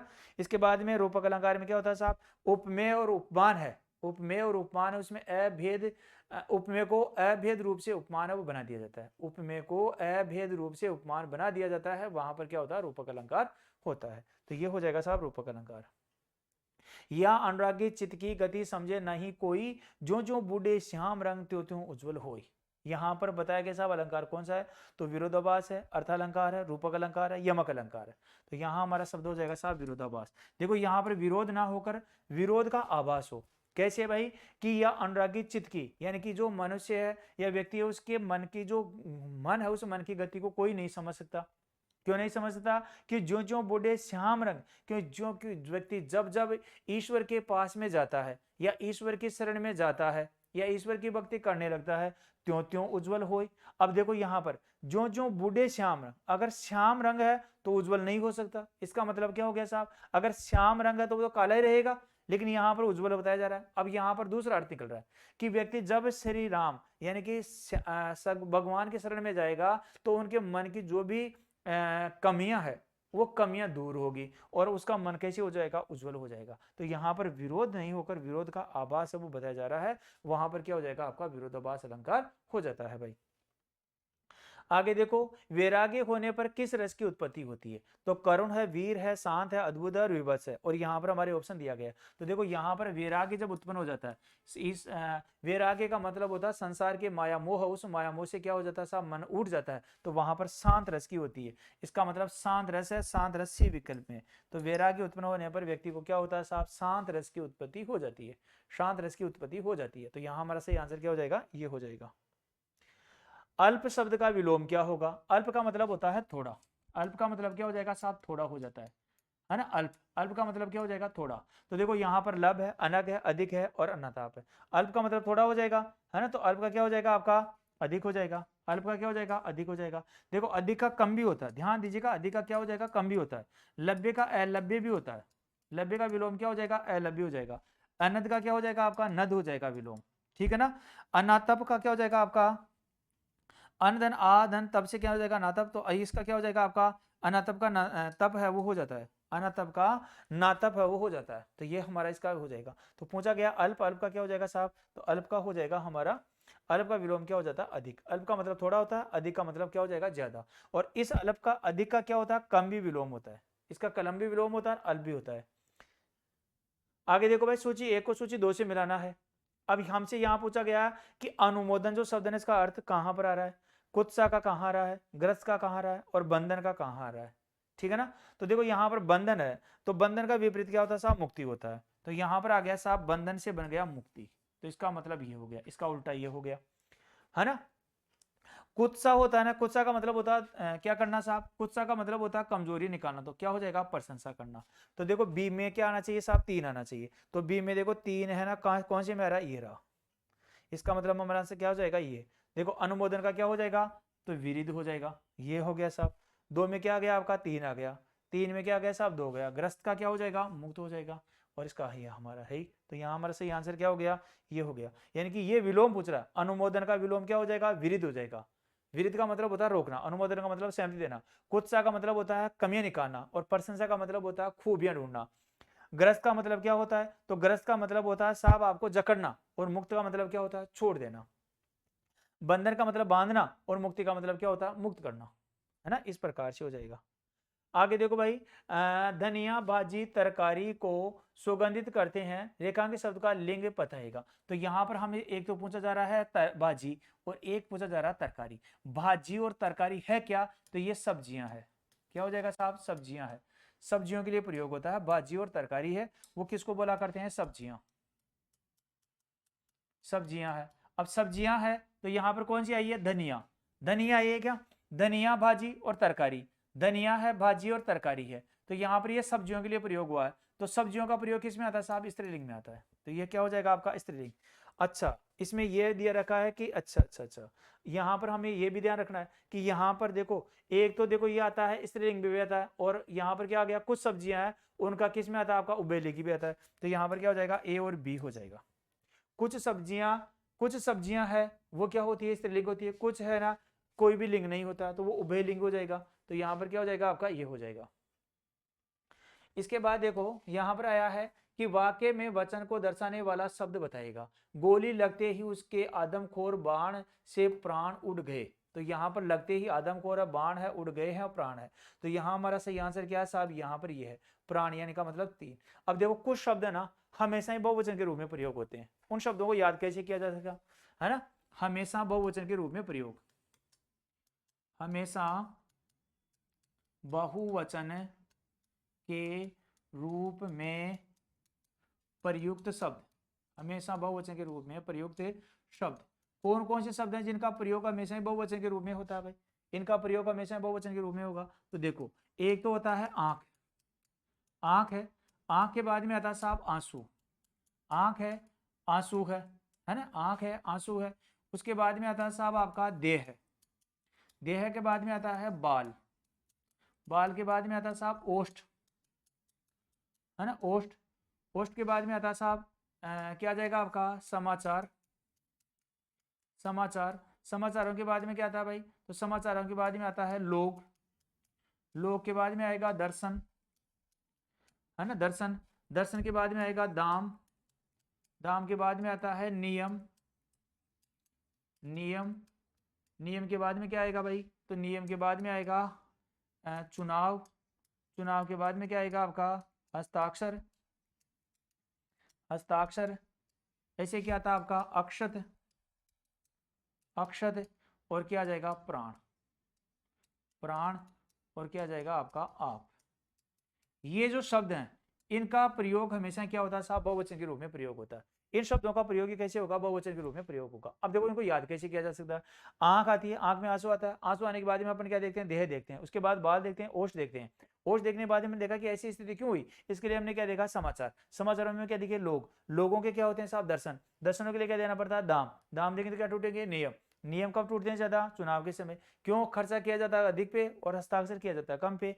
और फिर क्या आ गया अक्षत, अक्षत का मतलब होता है चावल या गेहूं उनके आखा होता है ना, है ना, वो अक्षत। और फिर क्या गया प्राण, और क्या गया आप। यहां हमसे पूछा गया कि वाक्य में वचन, वचन को दर्शाने वाला जो शब्द है ना वो कौन सा है, तो प्राण है साहब। तो यहां पर क्या हो जाएगा प्राण, ठीक है ना। लगते ही आदमखोर, देखो ये लगते ही, ये तो क्रिया का बोध करा रहा है हमें, ये तो क्रिया का बोध करा रहा है ना, आदमखोर ये संज्ञा का बोध करा रहा है ना, ये क्या नाम आपका, ये विशेषण का बोध करा रहा है हमें, ये किसका बोध करा रहा है, विशेषण का बोध करा रहा है, ये विशेषण का बोध करा रहा है। बाघ क्या है, संज्ञा है साहब, है ना, उड़ गए क्या है, क्रिया है।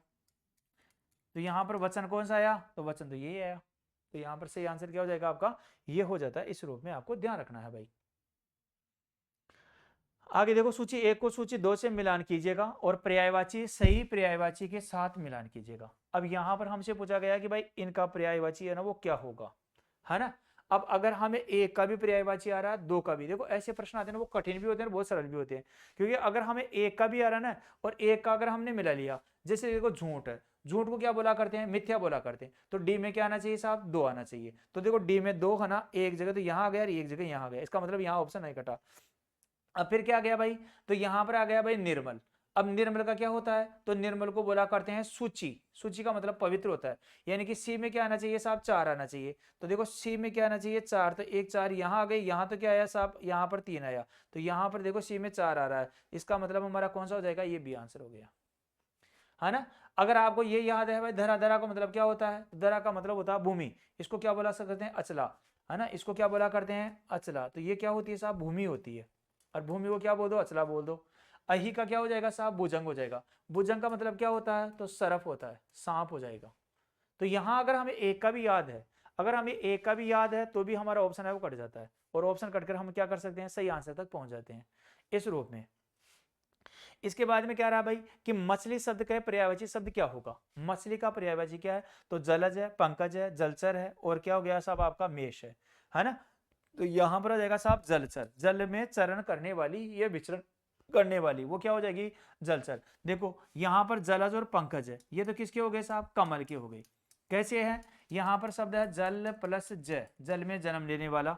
यहां पर आ गया, ये बना है पंक प्लस जय, यानी कि पंख यानी कि कीचड़ में जन्म लेने वाला हो गया, है ना। और ये मेष, मेष का मतलब क्या हो जाएगा, बादल हो जाएगा। तो ये तो बादल के लिए आया है, ये बादल का हो गया। जलज और पंकज ये कमल के हो गए दोनों, है ना। और ये जलचर है ना, ये मछली का हो गया। तो ये जलचर मछली के लिए प्रयोग हुआ है। आगे देखो भाई, अन्यो अन्याश्रित वाक्य के लिए एक शब्द क्या होगा, अन्यो अन्याश्रित, तो किसी पर आश्रित होना है, एक दूसरे पर आश्रित होना है ना, किसी को आश्रित बना देना है और अन्य को आश्रित बना देना है। तो यहां पर होता है एक दूसरे पर आश्रित होना, ये बना है अन्य, है ना, अन्य धन, अन्य धन अन्य, ये बना है अन्य धन, अन्य धन आश्रित, इस प्रकार से बना है। तो यहां पर संधि हो गई विसर्ग संधि, फिर यहां पर हो गई दीर्घ संधि, है ना। तो ये अन्यन्याश्रित है वो हो जाता है, इस रूप में है ये शब्द है वो बनेगा। तो एक दूसरे पर आश्रित होना है, वो अनन्याश्रित है वो हो जाएगा। इस रूप में आपको यहाँ पर ये हो जाता है भाई। आगे देखो भाई, जिसके होश ठिकाने न हो, जिसके होश ठिकाने न हो, जिसके होश ठिकाने न हो, वाक्यांश के लिए सटीक शब्द का चयन कीजिएगा। ये हमारा आया है वाक्यांश के लिए एक शब्द का जो प्रयोग है वो होता है। तो जिसके होश ठिकाने न हो तो वो क्या हो जाएगा आपका, बेहोश है क्या, बेहोश है, मदहोश है, बेहोश है, बदहोश है, मदहोश है, होश है, पूरे होश में है ना। तो यहां पर हमसे पूछा गया कि बताओ जिसके होश ठिकाने न हो, तो ये क्या हो जाएगा आपका, मदहोश हो जाएगा, मदहोश है वो हो जाता है, ठीक है ना। जिसके होश ठिकाने ना हो वो क्या हो जाएगा आपका, बदहोश हो जाता है। बद का मतलब बुरी तरह से होश जो खो चुका है ना, वो हो जाएगा बदहोश। आगे देखो जिज्ञासु, जिज्ञासु का अर्थ क्या होता है, जानने की इच्छा रखने वाला, जानने की इच्छा रखने वाला, है ना, जानने की इच्छा रखने वाला, जीने की इच्छा रखने वाला, जानने की इच्छा रखने वाला, जानने की इच्छा रखने वाला, और कुछ भी इच्छा न रखने वाला। तो यहां पर हो जाएगा जिज्ञासु का मतलब क्या हो गया, जानने की इच्छा रखने वाला, है ना। अपन बोलते हैं ना जिज्ञासु, ये तो जिज्ञासु बालक है, यानी कि जानने की इच्छा रखने वाला बालक है, तो वो क्या हो जाएगा, जिज्ञासु हो जाएगा। इसके बाद देखिएगा वर्ण का अर्थ है। अब वर्ण का अर्थ है ना वो क्या है, तो रंग है, अक्षर है, वर्ण है, ब्राह्मण क्षत्रिय आदि वर्ण है, समूह है। अब हमें भी इनमें से सही उत्तर का आंसर देना है कि वर्ण शब्द का प्रयोग कहाँ किन किन के लिए होता है, क्या रंग के लिए होता है क्या, है ना। यहाँ पर आ गया ए बी, रंग के लिए, अक्षर के लिए, वर्ग के लिए, ब्राह्मण क्षत्रिय आदि वर्ग के लिए, और यहाँ पर क्या हो गया आपका, समूह के लिए। तो यहाँ हमारा सही आंसर क्या हो जाएगा, यहाँ हमें बताना है साहब। तो ए रंग, बी अक्षर, और डी क्या हो जाएगा आपका, ब्राह्मण क्षत्रिय आदि। तो यहाँ पर क्या हो जाएगा, ये हो जाएगा साहब।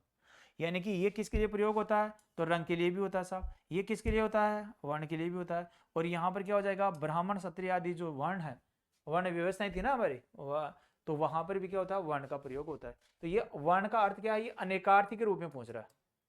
अनेकार्थी जो शब्द आता है ना उसके लिए यहाँ पर ये प्रयोग हुआ, अनेकार्थी शब्द के रूप में इसका प्रयोग हुआ है साहब, ठीक है ना, यहाँ पर। इसके बाद देखो भाई आगामी प्रश्न को लेकर हम बात करें, तो इनमें से किन शब्दों में अशुद्ध है शब्द है, अशुद्ध शब्द हमें कौन सा बताना है, तो आशीर्वाद है, उज्जवल है, युधिष्ठिर है, सन्यासी है, और प्रतिज्ञा है। देखो यहाँ पर देखो आशीर्वाद सही है, उज्जवल गलत है साहब, है ना, सन्यासी शब्द गलत है ना। तो कौन सा हो जाएगा, बी और डी, बी और डी, यानी कि ये हमारा आंसर हो गया। अब ये कैसे सही होता, तो उज्जवल अगर ऐसे होता, उज्जवल ऐसे होता तो सही हो जाता, है ना। सन्यासी कैसे होता, तो सन्यासी ऐसे लिखा जाता तो सही हो जाता, सन्यासी इस रूप में होता तो सही हो जाता, उज्जवल ऐसे होता तो सही हो जाता। इस रूप में नहीं है इसलिए क्या हो गया साहब, गलत हो गई, है ना। इस रूप में नहीं होने की वजह से क्या हो गया, गलत हो गई। निम्नलिखित शब्दों में से तद्भव शब्द, तद्भव शब्द का चयन करना है। तद्भव शब्द किससे बना, तो ये बना तद्दन भव से, है ना। तत् का मतलब होता है उसी से या उससे के, और भव का मतलब क्या होता है, उत्पन्न होना, उसी से या उससे उत्पन्न होना है, वो क्या कहलाता है आपका, तद्भव कहलाता है। उसी से किससे, तो यानी कि संस्कृत से, तो संस्कृत से जो अपना रूप परिवर्तन कर लेते हैं वो क्या कहलाते हैं, तद्भव शब्द कहलाते हैं। तो यानी कि तद्भव शब्द का मतलब क्या हो जाएगा, तो तद्भव शब्द का मतलब होता है हिंदी के शब्द, हिंदी के शब्द, हिंदी के शब्द है ना वो क्या कहलाते हैं साहब, आपका तद्भव शब्द कहलाते हैं। तो देखो दुर्लभ है, वानर है, निष्ठुर है, दूल्हा है, तो यहाँ पर तद्भव शब्द कौन सा हो जाएगा, दूल्हा हो जाएगा, है ना। यहाँ पर कौन सा जाएगा, दूल्हा हो जाएगा। जबकि दुर्लभ है, वानर और निष्ठुर है, ये तीनों शब्द क्या है, तो ये तत्सम है, ये तीनों शब्द क्या है साहब, तत्सम है, ये तत्सम शब्द है, ठीक है। इसके बाद देखो निम्नलिखित वाक्यों में से देशज शब्द का वाक्य है वो पहचान करिएगा। तो सड़क किनारे आम का बाग है, चिड़िया पंखे पर बैठ गई है, आज हल्दी की रस्म है, और बच्चा माँ की गोद में है। तो यहाँ पर हो जाएगा साहब चिड़िया पंखे पर बैठ गई है, ये पंखे क्या है, देशज शब्द का प्रयोग होता है, पंखा होता है, पंखे, पंखे क्या हो गए, देशज के रूप में आ गया। तो यहाँ पर क्या हो जाएगा, देशज शब्द वाला वाक्य है वो ये हो गया भाई।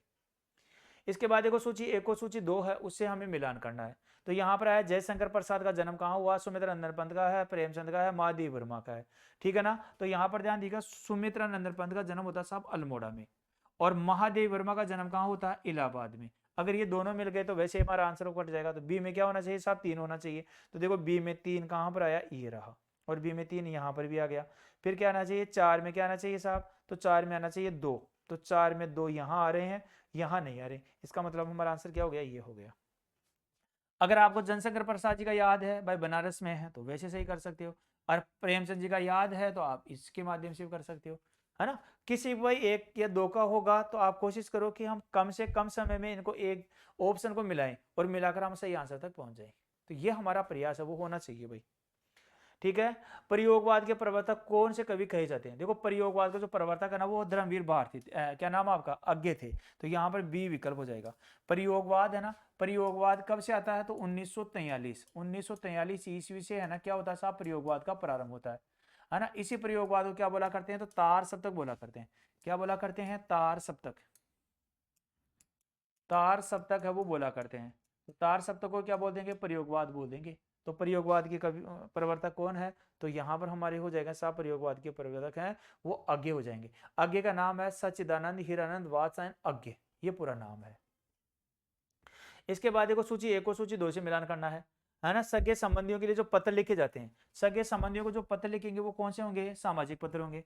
नौकरी के लिए जो पत्र लिखेंगे वो कौन सा हो जाएगा साहब? आवेदन पत्र हो जाएगा। छुट्टी के लिए जो पत्र लिखेंगे, है ना, छुट्टी के लिए जो पत्र लिखेंगे तो वो कौन सा हो जाएगा? प्रार्थना पत्र हो जाएगा। और मिलावटी दूध की बिक्री को रोकने के लिए जो पत्र लिखा जाएगा वो कौन सा हो जाएगा? शिकायती पत्र। तो एक में क्या है साहब? 4 है, तो एक में 4 वाला ये ऑप्शन रहा, पहला ही ऑप्शन हो गया हमारा, है ना। इस प्रकार से आगे देखिएगा। चलो ये हमारा एक पेपर था, इस पेपर को लेकर हमने समझने का प्रयास किया है। और इस पेपर में जो आपके प्रश्न आए हैं, हमारे 50 प्रश्न आए, 50 प्रश्न में से आपको 40 प्रश्न ही करना है। 40% कौन से करना? जो आपको 40% आते हैं वही करना आपको। मैंने तो यहाँ पर 50 के 50% करवाया है। ठीक है। एक बात आपको क्या ध्यान रखना भाई, समय का भी ध्यान रखना। अगर हम देखें इस पेपर को हमने पढ़ते हुए लगभग हमारा 1 घंटे से प्लस समय हो गया होगा, है ना, 1 घंटे से प्लस समय है वो हो गया। अब आपको वहां पर, अब हमारा तो इतना समय क्यों लगा? क्योंकि कई क्वेश्चन ना वो 2-2 स्लाइड में थे, है ना। गद्यांश वहां था, आगे ऐसा आपके सामने तो क्या होगा? पेपर होगा। पेपर होगा तो पेपर को पढ़िएगा, मिलान करिएगा और आंसर देते हुए चलेगा। तो इस प्रकार से हमने ये जो चीजें हैं वो हमने यहाँ पर डिस्कस किया है। साथ ही साथ में हमने ये भी प्रयास किया है कि कोई जो चीजें हैं, है ना, उस प्रश्न में आया हो तो प्रश्न से संदर्भ में कुछ चीजें हैं जो आपको और ध्यान रखा जा सकते हैं, तो उनको लेकर भी हमने समझने का प्रयास कर लिया। ठीक है। फिर मिलेंगे आगामी क्लास में नए बिंदु के साथ में। तो अभी के लिए इतना ही। बहुत बहुत धन्यवाद। नमस्कार। जय हिंद, जय भारत।